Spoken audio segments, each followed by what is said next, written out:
بدر، إذا فما أكيد احتجاج على صفرة الحكم أمير لوصيف وعلى عدم تدخل فرج عبد الله في تقنية الفار في لقطة مدون ضي. أكيد معناها شفناها هذه الناس كل اللقطة هذيا في دقيقة 60 حتى تقريبا كان تدخل معناها من المدافع نتاع الترجي على مدو في مدو كان طالع للكرة معناها تودانكو ما عادش ينجم كي تضرب على وجهه معناها ما نجمش يشوف بعينيه دونك ديكو صح. لقطة مرت مرور الكرام ما شفناش معناها لا نعرفش تدخل الفار موجود معناها كما يلزم ولا لا، اسكو تطرق للقطة معناها من جميع الزوايا ولا شافها كونفونابلومون ولا، لكن شفنا بعض في المافيولا اللي تاع قاتل الكيت الكل شافتها ضربة جزاء كلاسيكية تاع مدافع معناها مس وجه المهاجم وقت الكرة وناكسان ومشاكله، دونك ما عرفتش كيفاش لقطة هذه الحقيقة ما وقعش تداول معاها كما يلزم، ما وقعش تعامل معاها كما يلزم، ما شفناش معناها حتى في اللي معناها كي تعاودت اللقطة ما شفناش في لي زونغل بوزي، ما شفناش لونغل الكيلاني معناها ورا الجول. الحقيقة تاع ربي ما نعرفش معناها اليوم في لقطة كما هذه اللي هو كما قلت الحكم فرج عبد الله الظاهر اليوم يظل يظفر كيفها بالضبط في مباراة أخرى نفس اللقطة بريد ترجي رياضي مباراة السيسيس ترجي رياضي والسيسيس مباراة هو خطأ مونديكو على البليلي وظفرها معناها وهو حكم ساحة ما نعرفش كيفاش ما يظفرهاش وهو في دار نقطة استفهام كبيرة ياسر معناها نفس اللقطة معناها يظل موافقيني في الحكاية هذايا. تتأثر وقت اللي هو حكم الساحة ووقت اللي نعرفوا كلنا معناها اللي حكام الساحة تتاتر تنجم ساعات تغيب عليهم معناها على فترات معينة في ظروف معينة ينجم يكون ماهوش متمركز بالكدا اكسترا هذايا معناها تكنيك معناها داربيتراج مي باغ كونتر كي تبدا في الفار وتبدا معناها عندك لي زونغل الكل ما تنجمش تتعدى عليك معناها مرور الكرام لقطة كيما هكا. ما يكونش انا عندي ولد اختي يعيش في الشام جاني قال لي نحب الترجي قلت له ماكش ولد اختي. بعد كما شفنا كل اللي مدو ما نجمش يكمل المباراة وقع معناها بعض الإصابة وللتو يظل عنده مشكلة في عينيه للتو حسب ما عندي معلومات للتو خرج معناها خرج بعد المباراة معناها وقع تعويض ما نجمش يكمل وباش نشوفوا من بعد معناها شنو هو لي كونسيكونس خاطر لازم يعمل تصاور وكل شيء باش نجموا نثبتوا معناها الحالة الصحية نتاعو إن شاء الله لاباس. مي الحقيقة أودولا معناها من هذا الكل ما فهمتش وقتاش الفار في كرة القدم التونسية باش يعطي حق الجماهير. بدر شنو من الخطوات القادمة بالنسبة لفريق الملعب التونسي؟ شنو من الخطوات القادمة؟ هل باش تطلبوا اجتماع مع جمال الحمودي؟ باش تطلبوا مثال تسجيلات الفار؟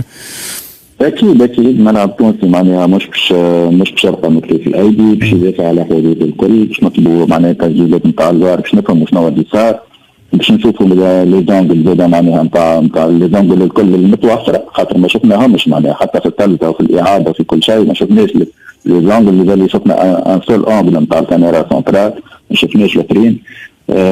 ومع هذا معناها حتى باللونغل نتاع الكاميرا سنترال بالزوم وكل شيء اللي واضحه اللقطه لكن هذا معناها ما يبررش الديسيزيون الحقيقه.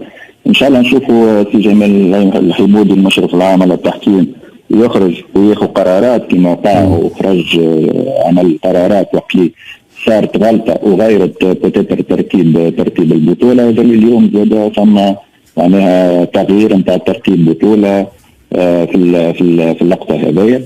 ان شاء الله نشوفوه يخرج وياخذ قرارات اللازمه ويتعامل مع الجماهير الكل كيف على قدم المساواة.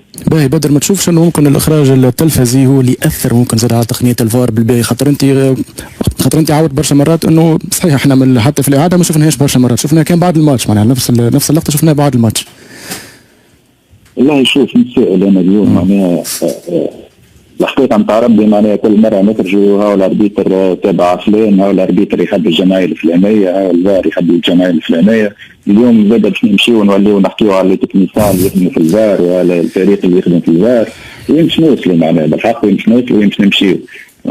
الحقيقه نتاع ربي معناها يظل يلزم ريفونت توتال يظل باش تتعدى مباراه ما بين زوج فرق في تونس اطار الجمهور يغادي العباد الكل لازم تجي من برا معناها باش تعدى مباراه وين العباد يلزم تاخذ حق.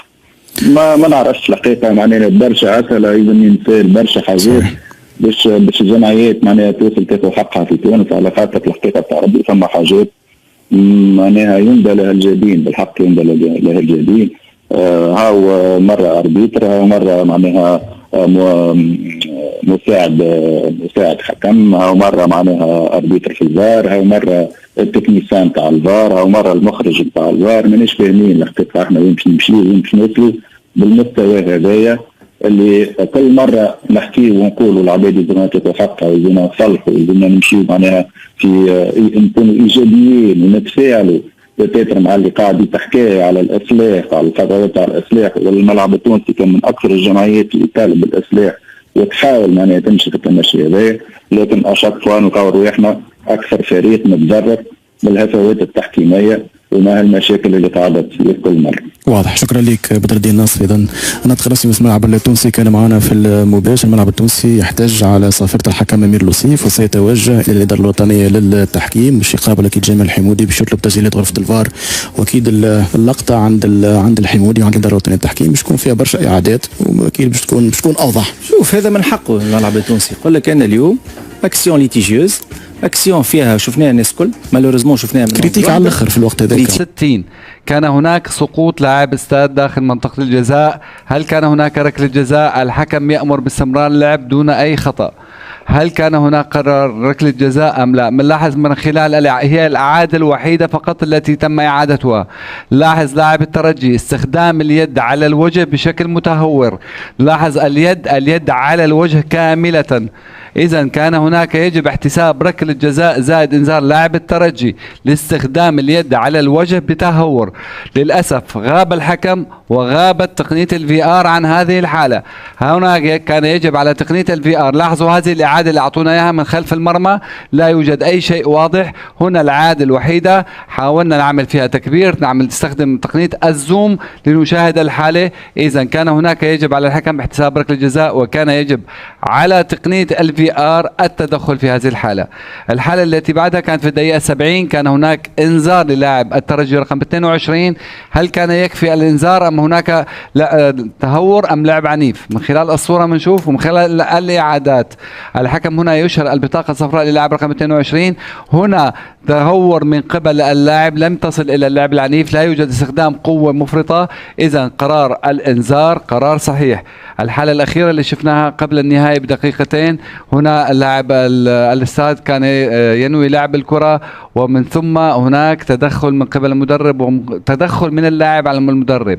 نشاهد هنا هنلاحظ المدرب يؤخر استئناف اللعب والسلوك غير رياضي ايضا من اللاعب. اذا كان يجب اشهار البطاقه الصفراء للمدرب وايضا البطاقه الصفراء للاعب استاد. عموما الحكم اثر على نتيجه المباراه في غياب تقنيه الفي ار، كان يجب على تقنيه الفي ار المساعده، لذلك استحق الحكم علامه 7.4 والفي ار علامه 7.4 لانهم اثروا على نتيجه المباراه. شكرا جزيلا كابتن تمام حمدون. كانت هذه المافيولا الخاصة بالشوط الثاني مباراة الترجي الرياضي التونسي والملعب التونسي وانتصار